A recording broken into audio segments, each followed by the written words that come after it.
তো এই পর্যায়ে আমরা জানবো কিভাবে আপনি আপনার ইনভয়েস সেটিং করবেন। 3 লাইনে ক্লিক করে দিবেন, এরপর সেটিং অপশনে ক্লিক করে দিবেন। চলে যাওয়ার পরে সেটিংস থেকে ইনভয়েস নামক অপশনে ক্লিক করে দিবেন। ক্লিক করার পরে এইভাবে একটা ইন্টারফেস শো হবে। তো এখানে হচ্ছে প্রথমে যেটা আছে এটা হচ্ছে মাল ক্রয় ইনভয়েস শুরু হবে। তো এখানে হচ্ছে আপনি আপনার চাহিদা অনুযায়ী দিয়ে দিতে পারেন। এখানে 1000 দেওয়া আছে, এখানে আপনি চাহিদা অনুযায়ী দিয়ে দিতে পারেন। এরপর হচ্ছে বিক্রয় ইনভয়েস শুরু হবে, এখানে 1000 দেওয়া আছে, আপনি আপনার চাহিদা অনুযায়ী দিয়ে দিতে পারেন। এরপর হচ্ছে বিক্রয় ইনভয়েস ফরম্যাট, এখানে হচ্ছে A4 ফরম্যাট দেওয়া আছে, এখানে আরো আছে ফস ফরম্যাট আছে, তারপর A4 প্যাড ফরম্যাট আছে। আপনার সুবিধা অনুযায়ী আপনি করে নিতে পারেন, সিলেক্ট করে নিতে পারেন। এরপর হচ্ছে এখানে কাস্টমার মোড বাকি, এটা শো হবে কি হবে না ওইটা সিলেক্ট করে দিবেন। কাস্টমার অ্যাডভান্স এটা শো হবে কি হবে না এটা সিলেক্ট করে দিবেন। এরপর হচ্ছে ট্যাক্স লেভেল ব্যাক, এখানে হচ্ছে আপনি দিতে পারেন।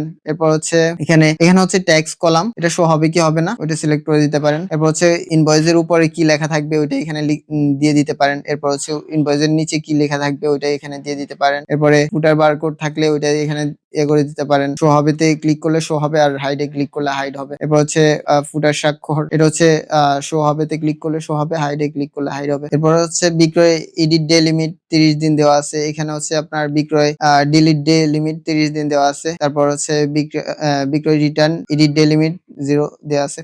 তো এগুলো হচ্ছে আপনি আপনার সুবিধা অনুযায়ী আপনি সেট আপ করে নিতে পারেন।